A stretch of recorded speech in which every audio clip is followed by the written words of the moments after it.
Thank you, and good afternoon. I want to provide a couple updates on a few things in addition to today's numbers. I want to reiterate every day since the beginning of this, we've said that the day-to-day numbers are less important than the general trends. You need to see a trend and trajectory over time. You also need to really have time to understand and analyze that number and what it means.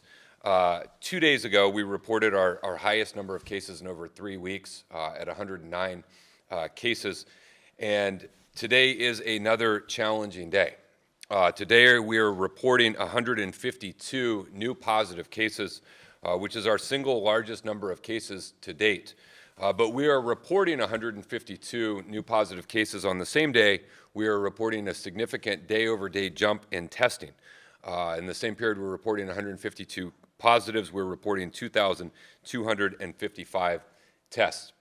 And so while the numbers continue to be erratic, what we know is that we need to continue to hold the course and hold the line. Today we are reporting 3 unfortunate losses of life, which brings us to 100 total deaths for the county. And what all of these numbers tell us is that we have to continue our focused month of April being one of action and one of commitment, one of daily effort and focus around slowing the spread, around building the foundation, putting us in place to begin to reopen. We also know that we must continue to plan for that reopening. And we want the public to know, as Supervisor Cox mentioned, that we want to open our beaches, we want to open our parks, we want to get folks back to work, but we have to ensure that we are doing it under the guidance of the federal threshold that's been outlined, under the direction of the state criteria that have been outlined, and at a time and point when we believe it is truly in the best interest of our entire county. It would be a great disservice to the citizens of San Diego County if we were to loosen only to see a relapse or a second wave that could trigger us back into intensive restrictions and stop any prolonged economic recovery. And so we are working every single day to prepare and be ready to turn the dial, to ease the restrictions, to move, to do it in the appropriate way at the appropriate time. And we ask for your continued patience. We ask for your continued commitment. The actions that each and every one of us take every day is what will put us in a position to be able to turn that dial and open. I want to say a special thank you to the coastal mayors and the lifeguards who put together a suggestion from their perspective of a phased reopening of the beaches. I can tell you that we would like to allow people to get back into the water, particularly as the temperature starts getting warmer. We are evaluating that proposal. We are also monitoring the daily totals and what they mean as a percentage of testing in order to be able to achieve at least that initial step of letting people get in the water as soon as we possibly can. And so we ask for you to continue to hold fast and know that when appropriate, we will take every reasonable step that we can to ensure a little bit greater access to the things that we need in line with things that we may do to also increase our public health. And so, again, continue to hold firm with us, continue to work, continue to see through the month of April and know that there is a light at the end of the tunnel and we will be able to get back to normal. We just want to make sure that we do it in the most responsible way.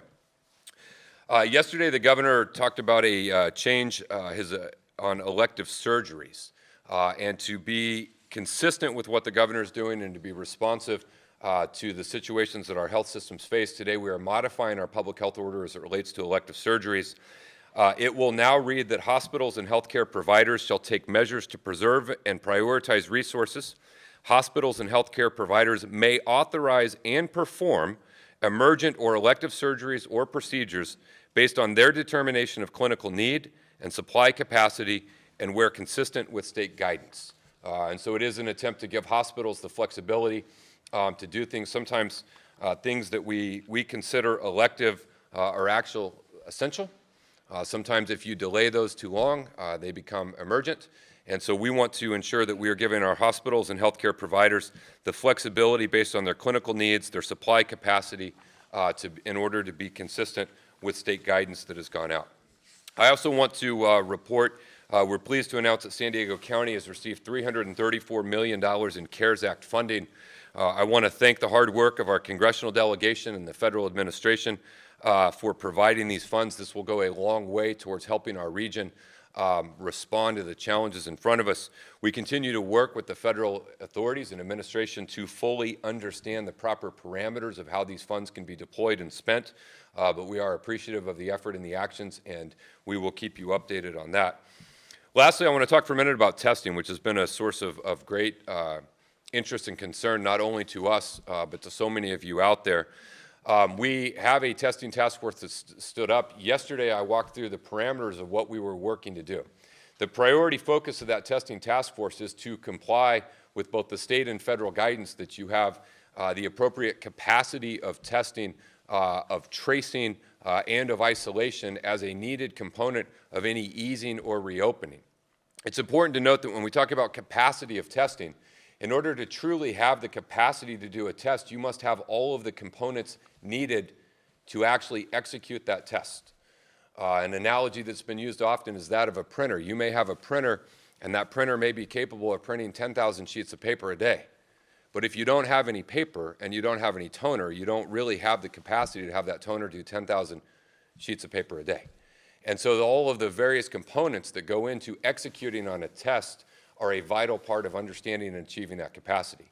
Our testing task force is working with all of our regional partners, our healthcare systems, our hospitals, our clinics, in order to come up and determine what is the number of tests we need per day for our region to meet those guidances from the state and federal. Do we have all of the components and pieces that go into that so we're able to execute on that? And then what is an agreed upon framework or outline, guidelines of who should be tested in what order? Then when we know that and we believe we're there, then we will work to assess how many contact tracing staff do we need based on how many positives we think we'll get out of those tests. And that is what will give us the foundation to check off that part of the box about the need to reopen and ease, and we continue to do that. At present, what I can tell you is the guidelines that have been put out by the County of San Diego, by the state of California, and by the federal government for hospitals around testing, labs, clinics, everyone doing testing, are just guidelines. They're just a priority ranking. Anyone who has available testing capacity and they would like to go beyond those guidelines is free to do so and can at any time. We've talked with all of the hospitals in San Diego County, and not a single one of them said that guidelines are a limiting factor. What they said is a limiting factor in achieving regional capacity are limitations on reagents, swabs, collection kits, cartridges, staffing, and personal protective equipment.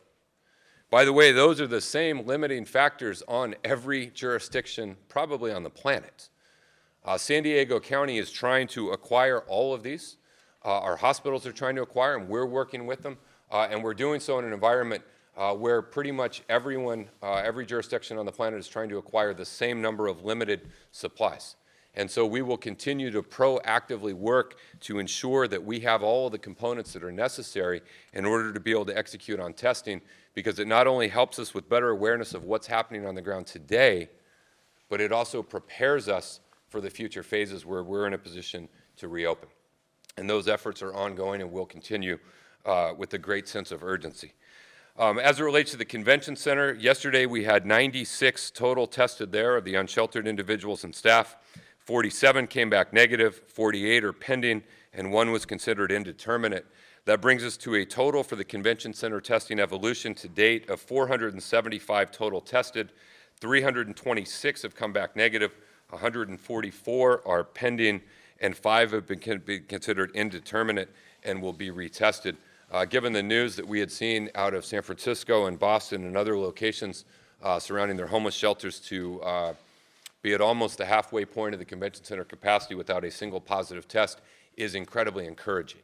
And I think is a great testament to the medical staff and team and the planners of the convention center to ensure that they are screening, they are physically separating, they are monitoring on daily. It is entirely possible we will have positives as we go through the rest of the test. We certainly can't predict that, but the initial results there are very encouraging.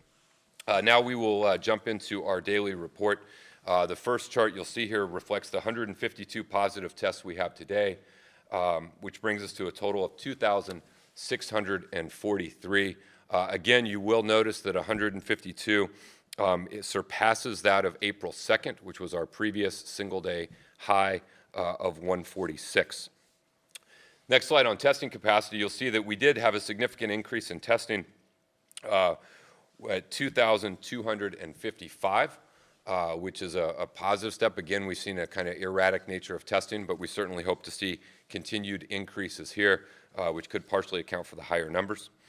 On our daily charts there, you'll see the positives, which you will see there at 2,643. You see the change in the doubling rate. Again, the doubling rate is a 5-day weighted average weighted by exponential growth, so we're now doubling every 18 days. You see the estimated number of recoveries. Hospitalizations were 23 new hospitalizations for a doubling rate of every 19 days. ICUs is an increase of 7 for a doubling rate there of every 21 days. And deaths was an increase of 4, taking us to 100 total deaths with the doubling rate there of every 7 days. Modest changes in number of hotel rooms, slightly down in public health rooms, although those need and must remain available because they are a critical component of the isolation factor of what we need to have in place in order to be able to begin the reopening process. A slight uptick in the regional task force on the homeless rooms and occupied and guests. Outreach efforts, you see, increases in normal 211 nurse calls, epi calls, hygiene kits, hand washing stations and toilets distributed remaining very reasonably flat. In our personal protective equipment, we saw increases in every single category, but a significant jump in surgical face masks.